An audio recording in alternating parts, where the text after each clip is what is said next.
Good morning. How is everybody this fine morning? Good. Happy Memorial Day. Oh, excuse me, I got a froggy.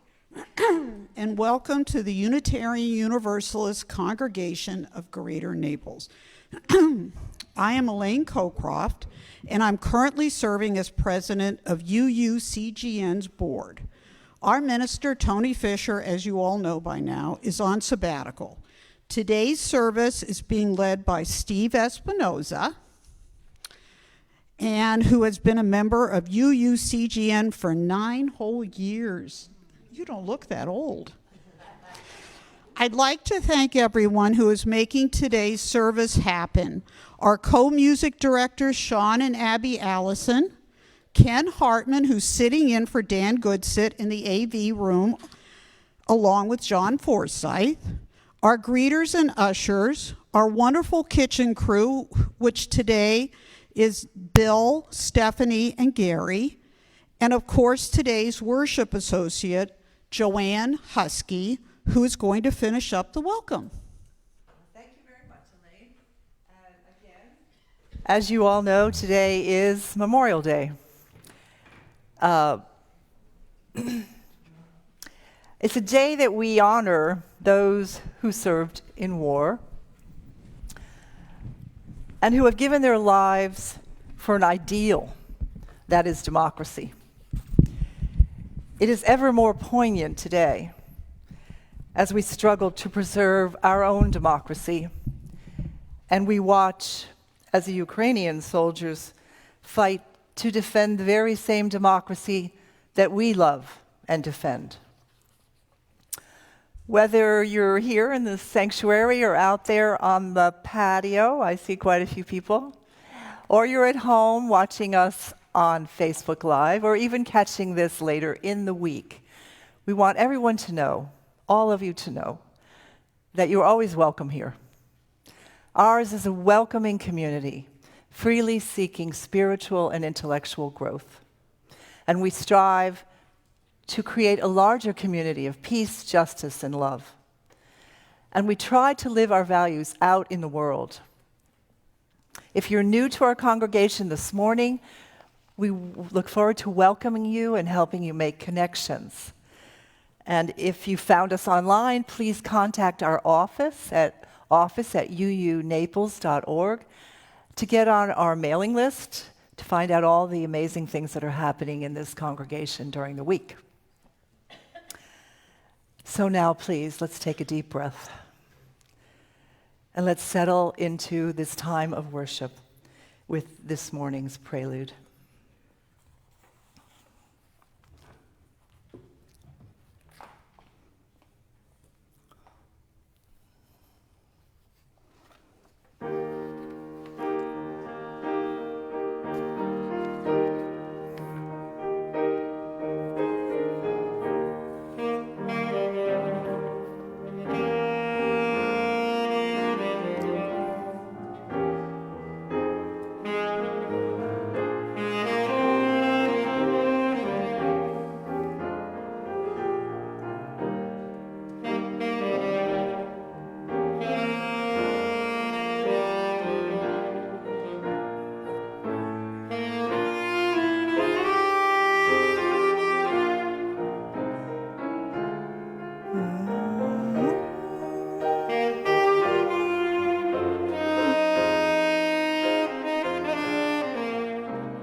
And thank you, Sean and Abby. That was a great way to kick off the service today. In today's service, Joanne and I will be sharing some traditional stories, poems, and readings, while Sean and Abby lead us with inspirational musical offerings to highlight the many contributions and sacrifices others have made in service to our country.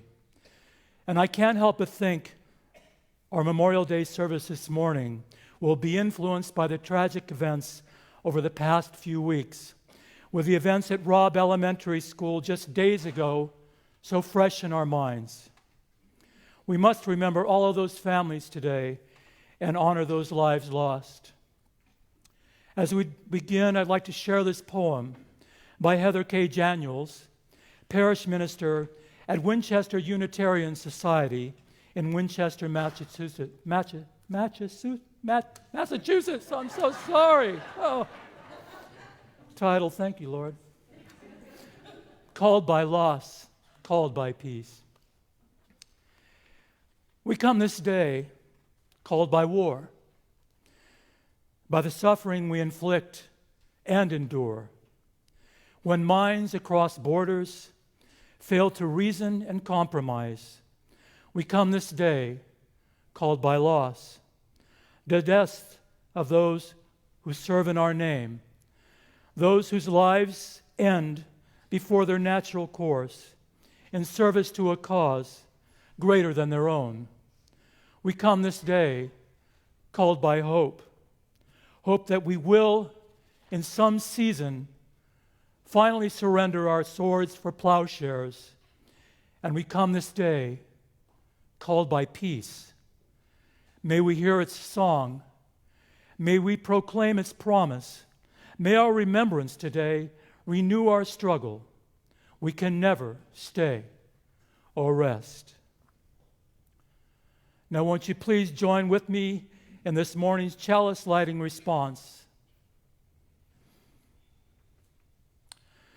May this flame stir our hearts and remind us of our mission to be truly welcoming, to grow in mind and spirit, and to widen the circle of peace, justice, and love.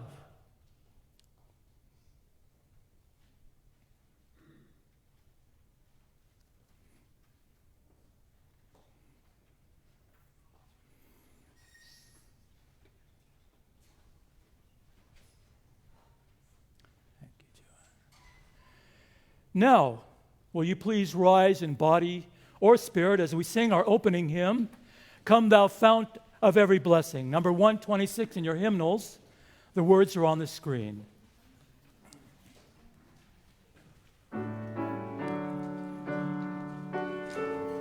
Oh, thank you. I have some, thank you.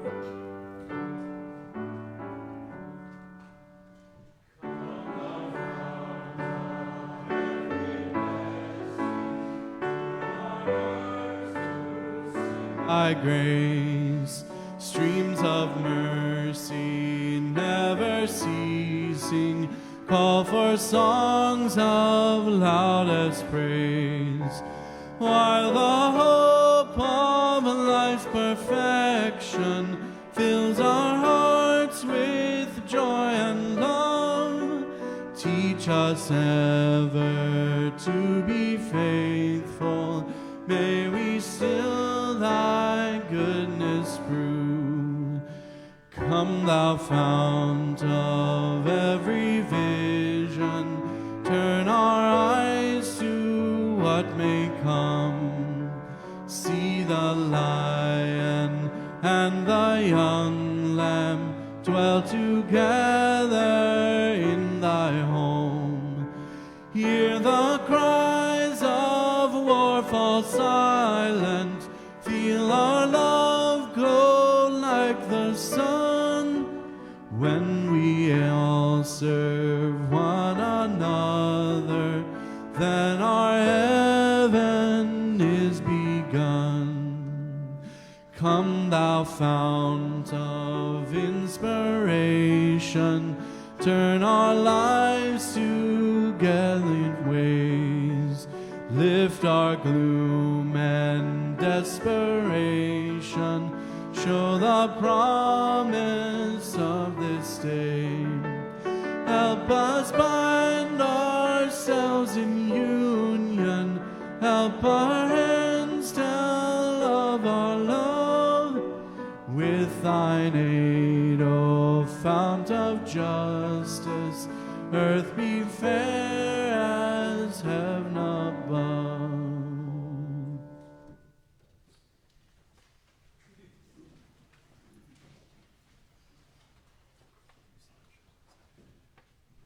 Preparing for today's service, I had to go a little beyond my own understanding of what this Memorial Day weekend is all about. Most of us know that Memorial Day is an American holiday observed on the last Monday of May, honoring the men and women who died while serving in the U.S. military. It's a day for visiting cemeteries or memorials, holding family gatherings, and participating in parades. Unofficially, it marks the beginning of the summer season. And to be honest, I've never delved into the real history of the Memorial Day holiday, and I'd never given it serious thought. See, I've never been a flag-waving patriot type and have been suspicious of people that flaunt the type of American nationalism that seems to glorify war and God bless America exceptionalism. But my own life has never been impacted by a death of a loved one while serving in the military, when so many others have had a very deep connection because of their loss. Perhaps it's why I didn't pay as much attention. I never served in the military, yet just about everyone in my family's previous generation did. My mom was even a Rosie Riveter type, working for Douglas Aircraft in Los Angeles. My partner Ken's dad and mine were World War II veterans serving in the South Pacific. My dad's service was with the Navy Seabees, laying airstrips, and he was very proud of his time served and liked to show us photos of he and his fellow service members. Since he passed away in 1999, I found how those precious years of service were to him, as I have much of his memorabilia in my possession. So a month ago, I was asked to participate in today's service, and I thought I should get to work and begin exploring the roots of the holiday. We have a wealth of knowledge at our fingertips, so many contributions that could help shift our perspectives. Catherine Costello has shared that whenever she prepares for the role of worship associate or leader, it becomes a journey of self-reflection, and it has been for me. Today is about honoring and remembering with gratitude. And it is our hope that you'll be inspired by the stories, readings, and the music to go away with deeper understanding of Memorial Day and its history.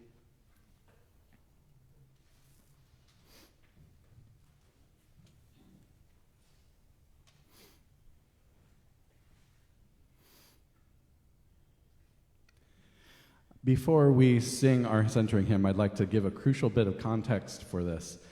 This Is My Song uses the well-known chorale from Finnish composer Jean Sibelius's orchestral tone poem Finlandia, composed around 1900, which was written during a time of intense nationalism in Europe and during a time when Finland was trying to assert independence from the Russian Empire.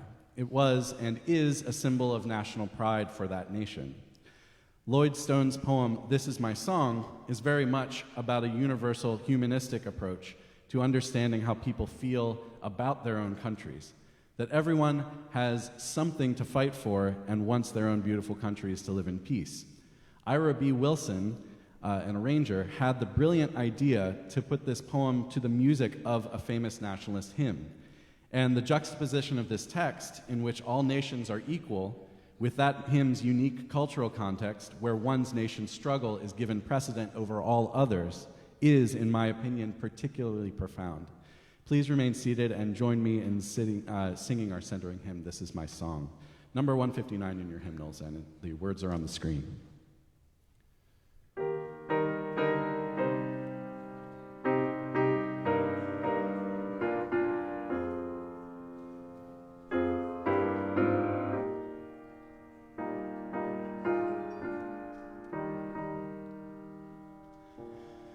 This is my song, O God of all the nations, a song of peace for lands afar and mine. This is my home, the country where my heart is. Here are my hopes, my dreams, my holy shrine. But other hearts in other lands are beating with hopes and dreams as true and high as mine.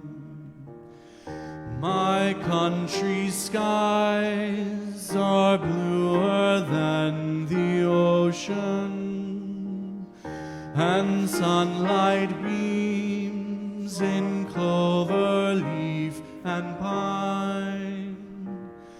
But other lands have sunlight too and clover, and skies are everywhere as blue as mine.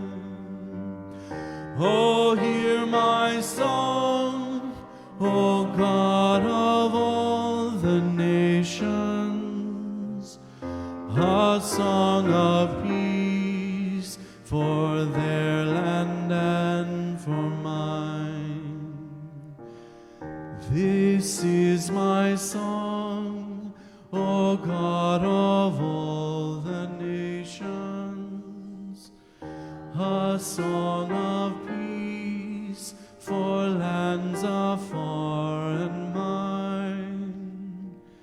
This is my home, the country where my heart is, and lead my hopes, my dreams, my holy shrine.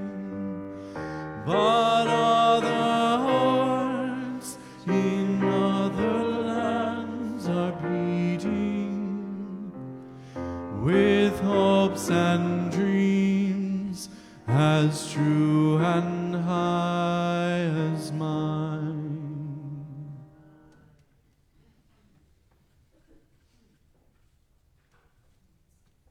In our community, we take time every week to share our joys and our sorrows, because the experience of every person matters.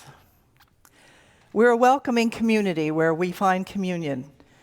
We're a spiritual community where we find meaning. A sharing community where our joys are amplified, and a caring community where our sorrows are lessened. This is a time in our service to remember those in our lives or in the wider community who have fought and died for our country, or who are struggling, are sick, or have lost loved ones and are grieving. And also those who are on the front lines, who are helping others. Today, we pray for the 19 children and 2 adults that were murdered in Uvalde, Texas, and for the families of the people in Buffalo, that they may all find support and solace in this time of deep grief. Let us hold all of them in our hearts and minds for a moment of silence.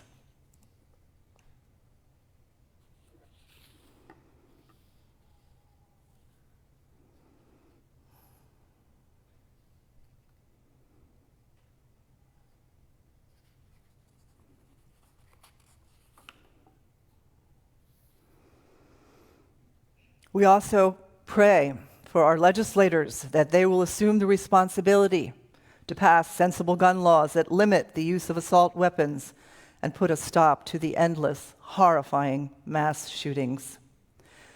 We pray for the people of Ukraine, who today are burying and mourning their dead heroes to defend their democracy.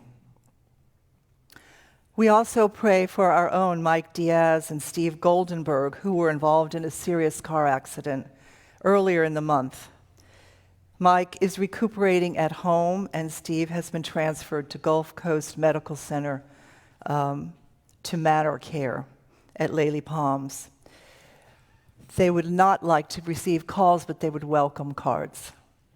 If you'd like more details, you can talk with Anna in the office or check our email. So now as I reach out my arm and wave it through the room, please speak out loud the names of those people in your lives for whom you mourn, or you have concern, or who have fought in our nation's wars, so that we collectively can hold them all in our hearts in gratitude.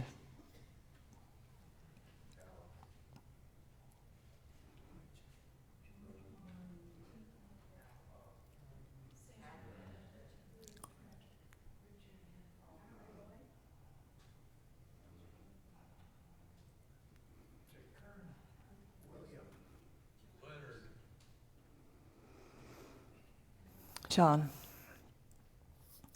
We also remember those who are celebrating milestones and accomplishments, graduations, weddings, all of the things that happen this time of year, or who have conquered a fear, or those for whom we are grateful.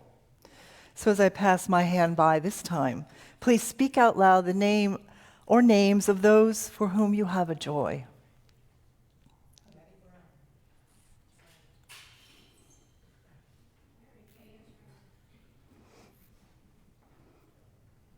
Caroline.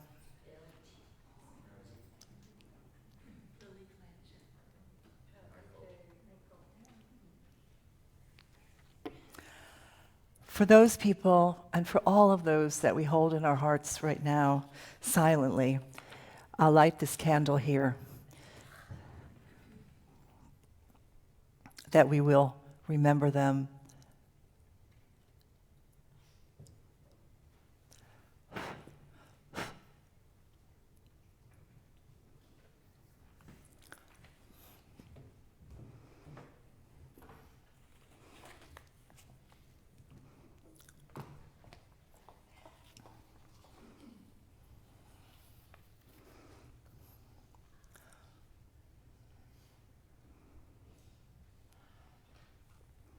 As we take this time for deepening, I've chosen Memorial Day Prayer, written by Barbara J. Peskin, UU minister who retired in 2011 after serving the Evanston, Illinois congregation for 16 years.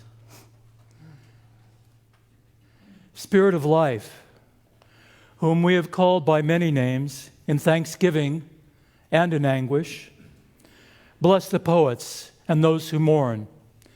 Send peace for the soldiers who did not make the wars, but whose lives were consumed by them. Let strong trees grow above graves far from home. Breathe through the arms of their branches. The earth will swallow your tears while the dead sing, "No more, never again. Remember me." For the wounded ones and those who receive them back, let there be someone ready when the memories come, when the scars pull and the buried metal moves, and forgiveness for those of us who were not there for our ignorance. And in us, veterans in a forest of 1,000 fallen promises, let new leaves of protest grow on our stumps. Give us courage to answer the cry of humanity's pain. And with our bare hands, out of full hearts, with all our intelligence, let us create the peace. Let's take a little time in silent meditation.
Where have all the flowers gone?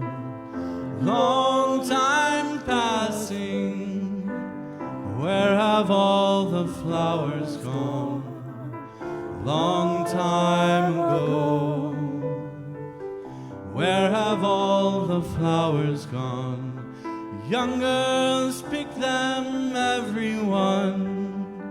When will they ever learn? When will they ever learn? Where have all the young girls gone? Long time passing. Where have all the young girls gone? Long time ago. Where have all the young girls gone? Gone to husbands, everyone. When will they ever learn? When will they ever learn? Where have all the young men gone? Long time passing. Where have all the young men gone? Long time ago. Where have all the young men gone? Gone to soldiers, everyone. When will they ever learn? When will they ever learn? Where have all the soldiers gone? Long time passing. Where have all the soldiers gone? Long time ago. Where have all the soldiers gone? Gone to graveyards, everyone. When will we ever learn?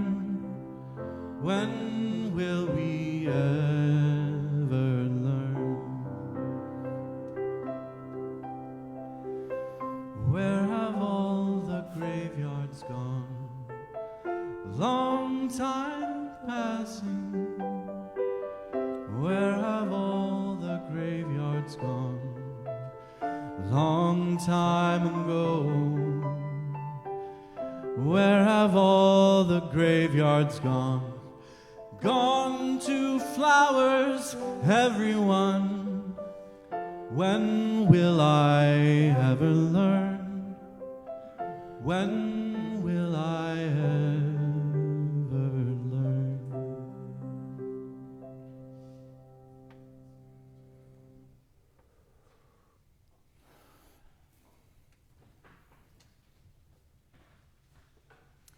This reading is called Memorial Day.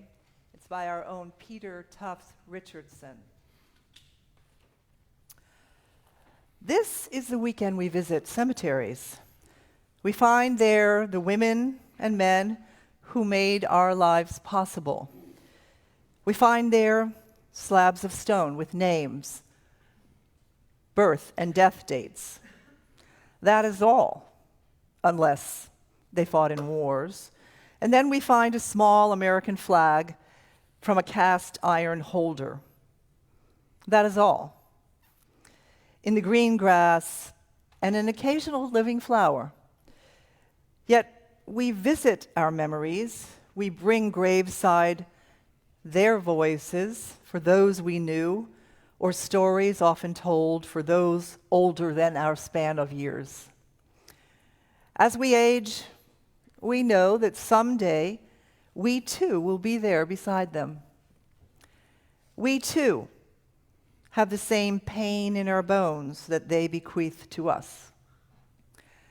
We too have the same daily joys of loving engagement. We too have hopes for our children and our grandchildren and the world's children, that they will prosper with lives of meaning. But now, We have names, their span of years. We too must take accounting of our years. Have we given more than we have received? Have we made the world a better place than we received from it?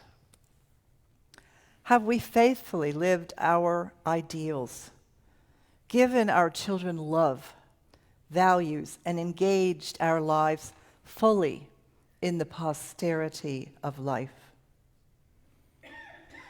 We visit cemeteries for our reasons, to pause from our petty busyness, to take a measure of our living, to sort for the enduring value, to honor the faithful dead, and to understand our place in the passage of time.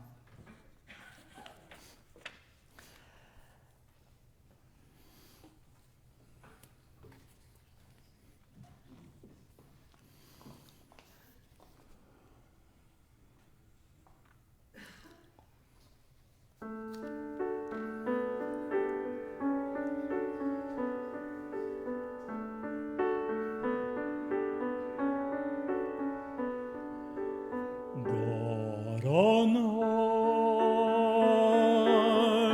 high, hear my prayer. In my need, you have always been there. He is young, he's afraid.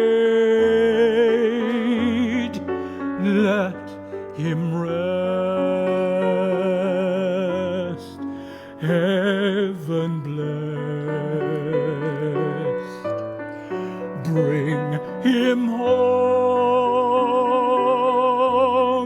bring him home,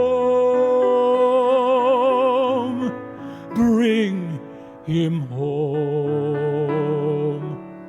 He's like the son I might have known if God had granted me a son.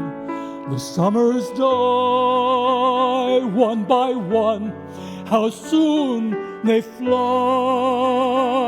on, and I am old and will be gone.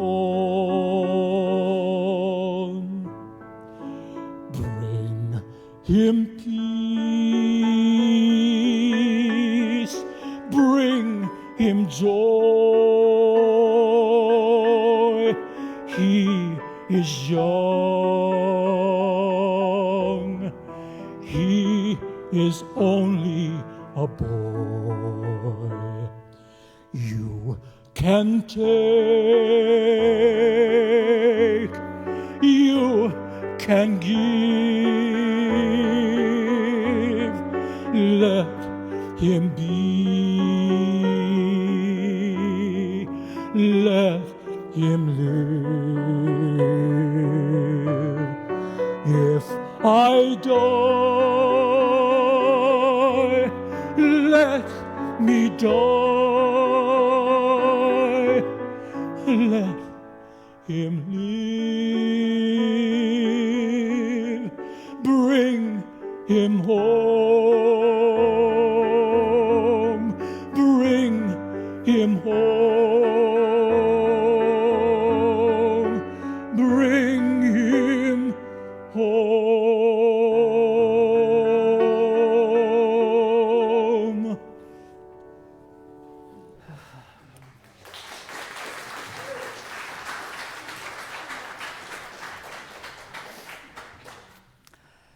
Whew, it's hard to speak after that beautiful song.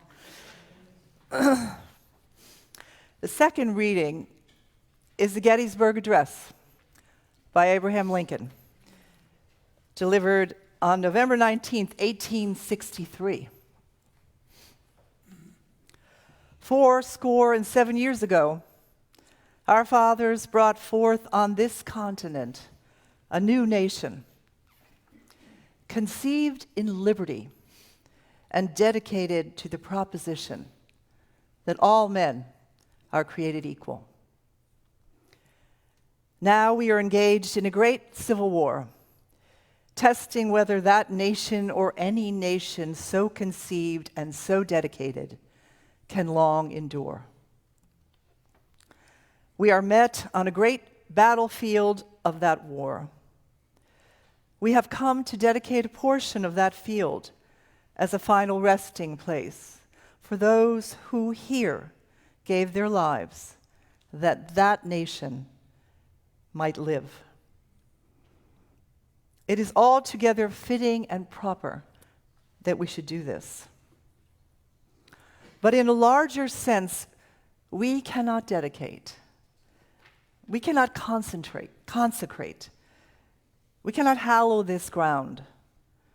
The brave men, living and dead, who struggled here have consecrated it, far above our poor power to add or detract. The world will little note, nor long remember what we say here, but it can never forget what they did here. It is for us, the living, rather, to be dedicated here to the unfinished work for which they fought. Those who have fought here have thus far so nobly advanced. It is rather for us here to be dedicated to the great task remaining before us, that from these honored dead we take increased devotion to that cause for which they gave their last full measure of devotion. That we here highly resolve that these dead shall not have died in vain, and that this nation, under God, shall have a new birth of freedom, and that government of the people, by the people, and for the people shall not perish from this earth. Please remain seated now and join in singing America the Beautiful. The words are on the screen.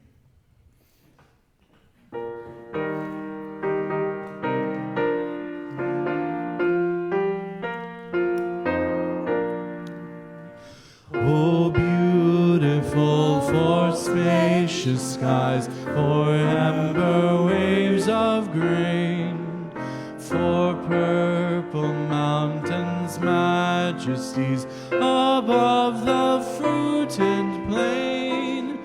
America, America, God shed his grace on thee, and crown thy good with brotherhood from sea to shining sea.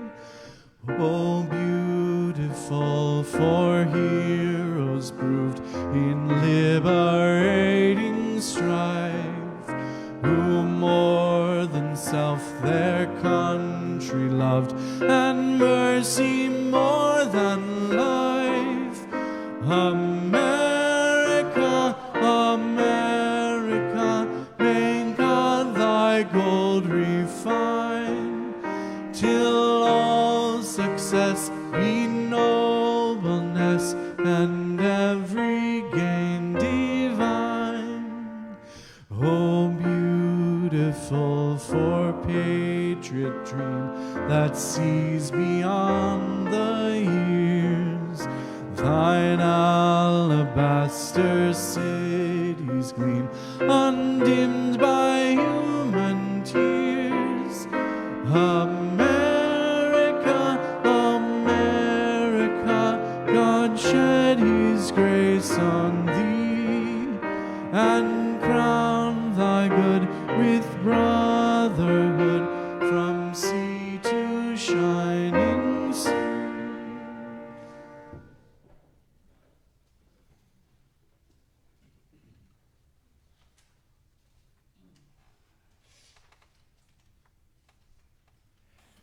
This story of In Flanders Field is an excerpt from an article written by Sarah Pruitt, a writer and editor based in Seacoast, New Hampshire. She has been a frequent contributor to the History Channel since 2005, titled The World War I Origins of the Poppy as a Remembrance Symbol. The Remembrance Day symbolism of the poppy started with a poem written by a World War I brigade surgeon who was struck by the sight of the red flowers growing on a ravaged battlefield. From 1914 to 1918, World War I took a greater human toll than any previous conflict, with some 8.5 million soldiers dead of battlefield injuries or disease. The Great War, as it was then known, also ravaged the landscape of Western Europe, where most of the fiercest fighting took place. From the devastated landscape of the battlefields, the red poppy would grow, and thanks to a famous poem, would become a powerful symbol of remembrance. Across northern France and Flanders, in northern Belgium, the brutal clashes between Allied and Central Powers soldiers tore up fields and forests, tearing up trees and plants and wreaking havoc on the soil beneath. But in the warm early spring of 1915, bright red flowers began peeking through the battle-scarred land. Papaver, known variously as a Flanders poppy, corn poppy, red poppy, and corn rose. As Chris McNabb, author of the Book of the Poppy, wrote in an excerpt published in The Independent, the brilliantly colored flower is actually classified as a weed, which makes sense given its tenacious nature.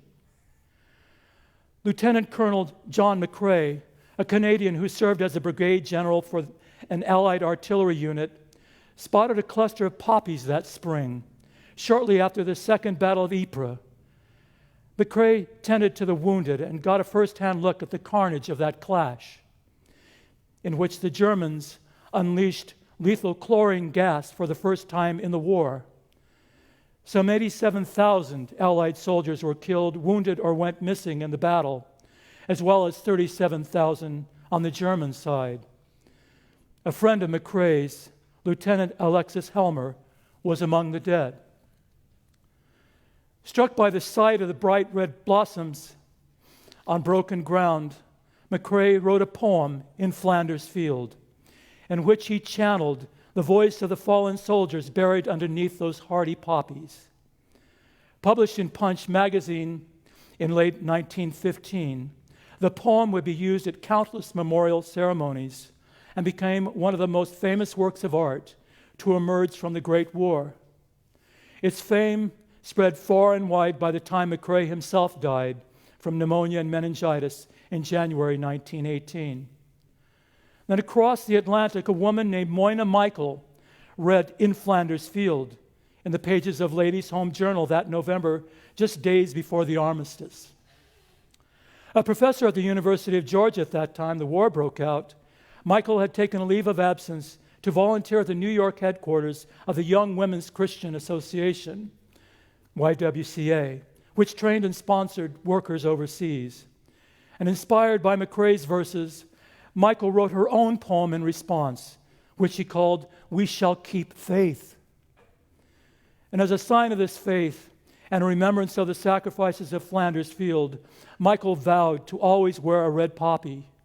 She found an initial batch of fabric blooms for herself and her colleagues at a department store. After the war ended, she returned to the University town of Athens and came up with the idea of making and selling red silk poppies to raise money to support returning veterans. The tradition caught on, and it's why we see red poppies commemorating Memorial Day. And so now I'd like to read for you In Flanders Field by John McCrae.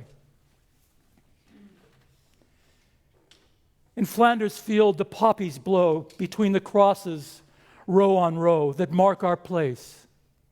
And in the sky, the larks, still bravely singing, fly, scarce heard amid the guns below. We are the dead. Short days ago, we lived. felt dawn, saw a sunset glow, loved and were loved, and now we lie in Flanders Field. Take up our quarrel with the foe. To you from hailing hands we throw the torch. Be yours to hold it high. If ye break faith with us who die, we shall not sleep, though poppies grow in Flanders Field.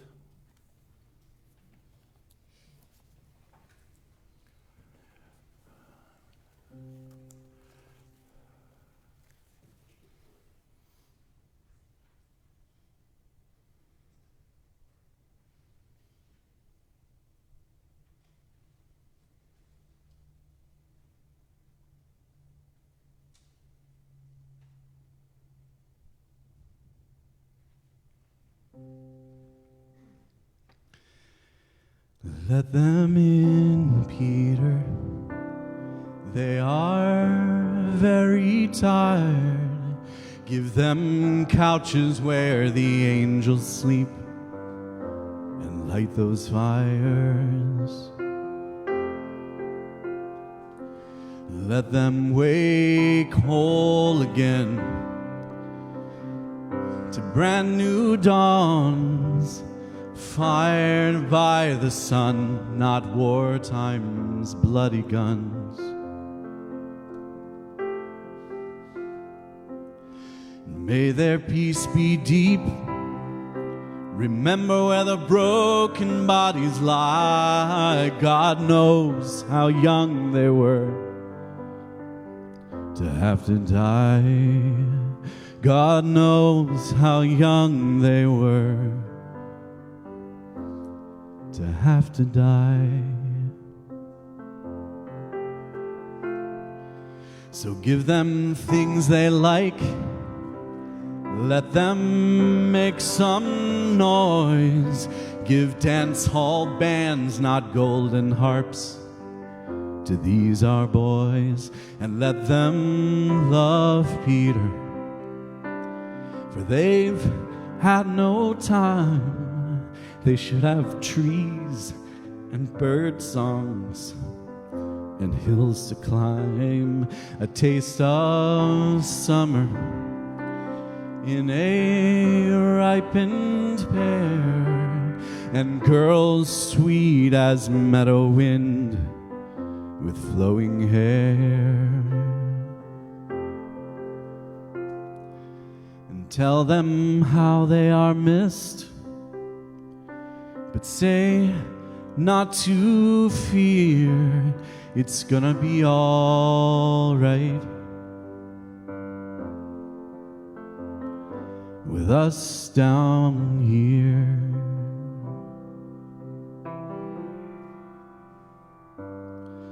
Let them in, Peter. Let them in, Peter. Let them in, Peter.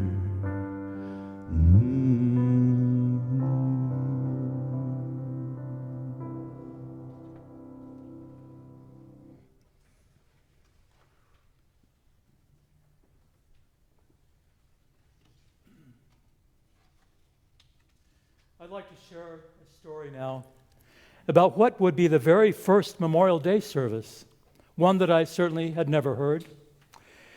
Written by freelance writer and History Channel contributor Dave Roos and published there in 2019, titled Martyrs of the Racecourse. Memorial Day was born out of necessity. After the American Civil War, a battled United States was faced with the task of burying and honoring 600 to 800,000 Union and Confederate soldiers who had died in the single bloodiest military conflict in American history. The first national commemoration of Memorial Day was held in Arlington National Cemetery on May 30th, 1868, where both Union and Confederate soldiers are buried. Several towns and cities across America claim to have observed their own earlier versions of Memorial Day, or Decoration Day, as early as 1866. The earlier name is derived from the fact that decorating graves was and remains a central activity on Memorial Day. But it wasn't until a remarkable discovery in a dusty Harvard University archive in the late 1990s that historians learned about a Memorial Day commemoration organized by a group of black people freed from enslavement less than a month after the Confederacy surrendered in 1865. Back in 1996, David Blight, a professor of American history at Yale University, was researching a book on the Civil War when he had one of those once-in-a-career eureka moments. A curator at Harvard's Houghton Library asked if he wanted to look through 2 boxes of unsorted material from Union veterans. There was a file labeled First Decoration Day, remembers Blight, still amazed at his good fortune. And inside on a piece of cardboard was a narrative handwritten by an old veteran, plus a date referencing an article in the New York Tribune. That narrative told the essence of the story that I ended up telling in my book of this march on the racetrack in 1865, Blight said. The racetrack in question was the Washington Race Course and Jockey Club in Charleston, South Carolina. In the late stages of the Civil War, the Confederate Army transformed the formerly posh country club into a makeshift prison for Union captives. More than 260 Union soldiers died from disease and exposure while being held in the racetrack's open-air infield. Their bodies were hastily buried in a mass grave behind the grandstands. When Charleston fell and Confederate troops evacuated the badly damaged city, those freed from enslavement remained. And one of the first things those emancipated men and women did was to give the fallen Union prisoners a proper burial. They exhumed the mass graves and reinterred the bodies in a new cemetery with a tall whitewashed fence inscribed with the words, "Martyrs of the Racecourse." And then on May 1st, 1865, something even more extraordinary happened. According to 2 reports that Blight found in the New York Tribune and the Charleston Courier, a crowd of 10,000 people, mostly freed slaves with some white missionaries, staged a parade around the racetrack. 3,000 black school children carried bouquets of flowers and sang John Brown's Body. Members of the famed 54th Massachusetts and other black Union regiments were in attendance and performed double-time marches. Black ministers recited verses from the Bible. If the news reports are accurate, the 1865 gathering at the Charleston racetrack would be the earliest Memorial Day commemoration on record. Blight excitedly called the Avery Institute of Afro-American History and Culture at the College of Charleston, looking for more information on the history event. "I've never heard of it," they told me, says Blight. "This never happened." But it was clear from the newspaper reports that a Memorial Day observance was organized by freed slaves in Charleston at least a year before other U.S. cities and 3 years before the first national observance. How had that been lost to history for over a century? But it was clear from the newspaper reports that Memorial Day observance was organized by free slaves in Charleston at least a year before other U.S. cities and 3 years before the first national observance. And I think I said that already. This was a story. When you get caught up, sometimes emotionally, you lose your stuff. This was a story that had really been suppressed both in local memory and certainly the national memory, says Blight. But nobody who had witnessed it could ever have forgotten it. Blight kept digging for more information, but the only other mention he found of the racetrack event was in 1916 correspondence sent from a Women's Civil War Historical Society in New Orleans to its sister chapter in Charleston, asking about a big parade of freed slaves on a horse track at the end of the war. "I regret that I was unable to gather any official information to answer this," wrote the Charleston Society's president.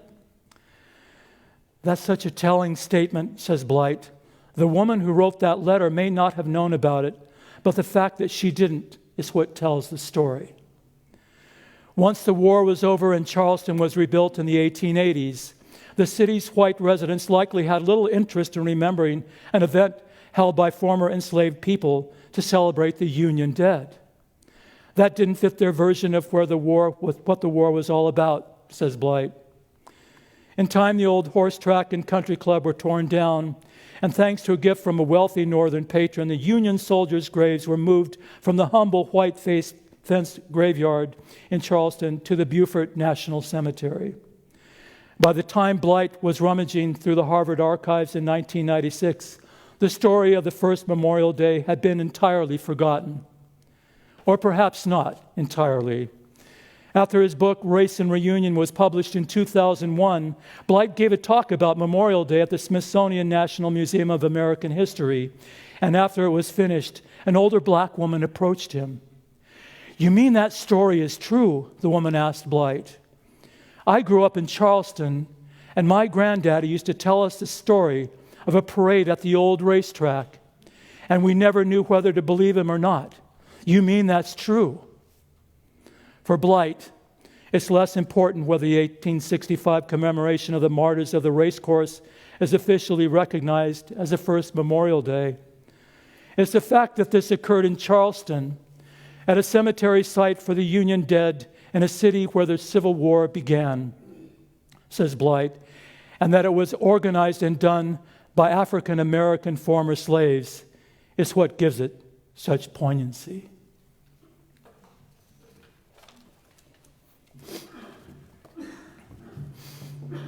Thank you, Steve, for all the history today, and Abby and Sean for the beautiful music today.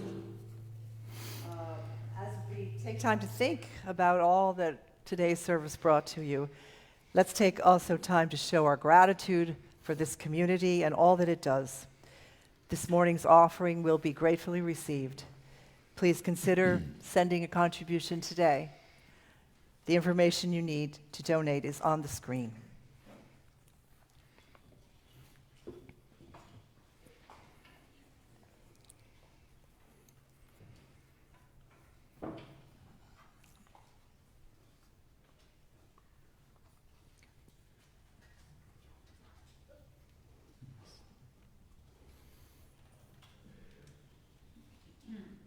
Just wanted to make sure everyone knew this was Abby's arrangement, that's all.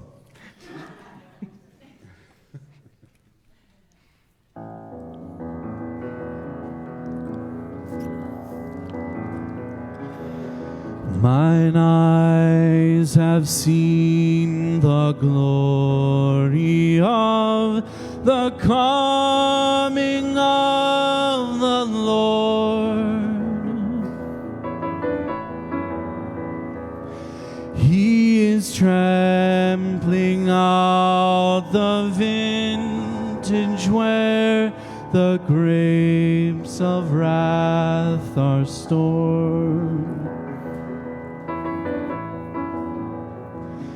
He hath loosed the fateful lightning of his terrible swift sword. His truth is marching on.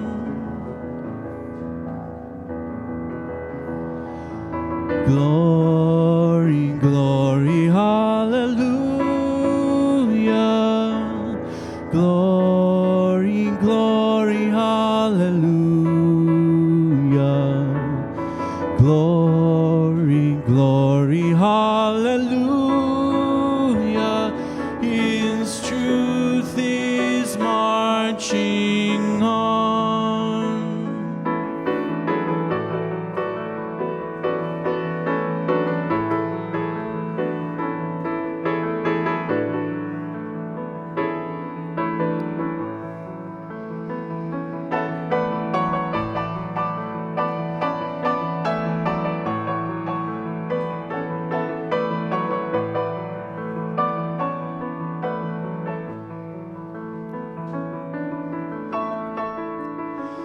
In the beauty of the lilies, Christ was born across the sea, with a glory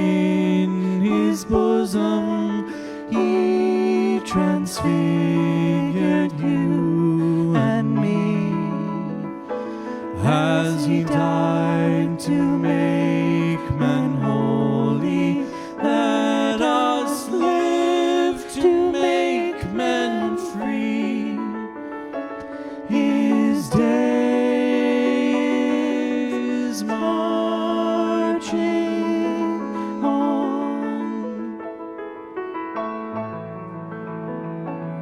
I'm gonna lay down my sword and shield Hallelujah. down by the riverside, down by the riverside, Hallelujah. down by the riverside. I'm gonna lay down my sword and shield Hallelujah. down by the riverside. I'm gonna study He's marching on. I ain't gonna study war no more. I ain't gonna study war no more. I ain't gonna study war no more. I ain't gonna study war no more. I ain't gonna study war no more. I ain't gonna study war no more. I'm gonna lay down my sword and shield down by the riverside, down by the riverside, down by the riverside. I'm gonna lay down my sword and shield down by the riverside. I'm gonna study war no more. Study war no more. Study war no more.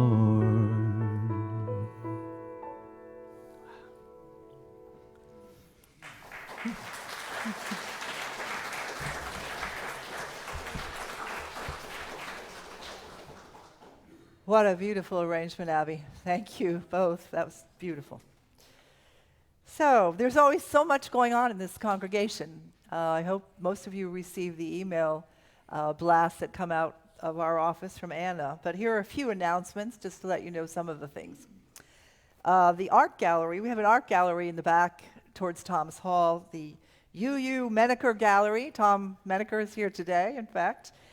And they are requesting artwork from members and friends, people who have either painted or have photographs of our beautiful sunsets. It is about the sunsets of Florida.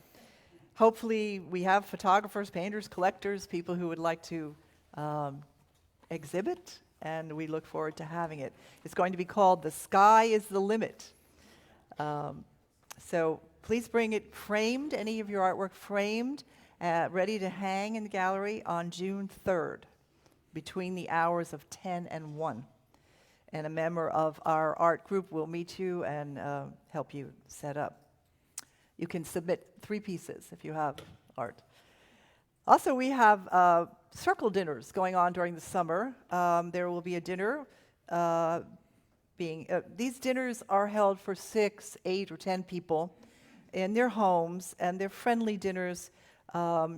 People bring food to those dinners, and they meet around a table to discuss issues and have conversation, get to know each other better than we do here on Sunday. If you're new and you'd like to participate in some of those dinners over the summer, please contact Sydney DeGraw, and the information is in the newsletter as well. The next circle dinner is going to be on June 17th. Also, of course, everyone's invited afterwards for coffee and conversation on the patio. And if you're new, please look for our table to welcome visitors so that we get to know you. We'd like to know who you are and help you meet other people. And to find out more about all of these opportunities for fellowship and intellectual growth, please check out our weekly email address, email blasts that come out. And you can find out more about that and get on the mailing list by contacting office@uunaples.org. So our closing hymn today is Let There Be Peace on Earth. Would you please stand if you are able, and let's join together in singing the closing hymn. The words are going to be on the screen.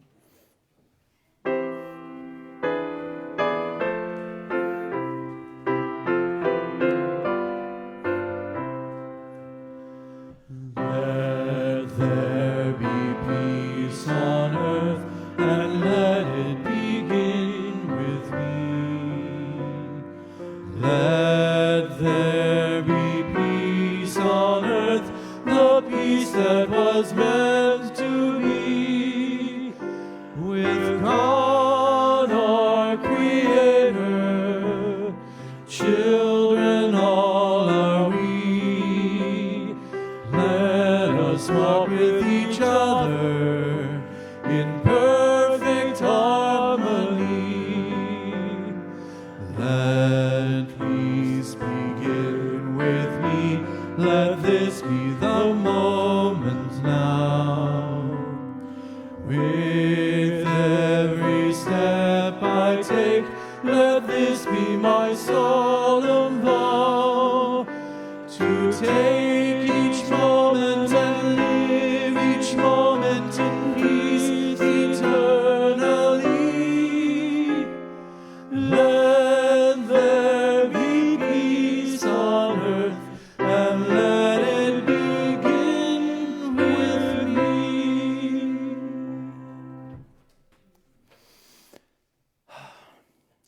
We leave this gathered community, but we don't leave our connection, our concerns, our care for each other, our service to each other, to the world, and to our faith continues. Until we are together again, friends, be strong, be well, be true, be loving.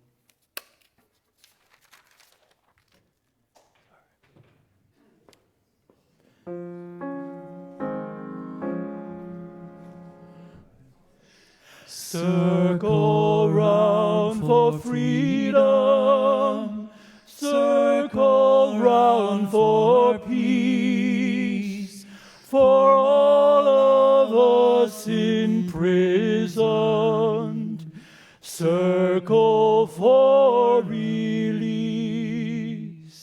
circle for the planet, circle for each soul, for the children of our children. Keep the circle whole. Have a beautiful day. Thank you. That was beautiful, man.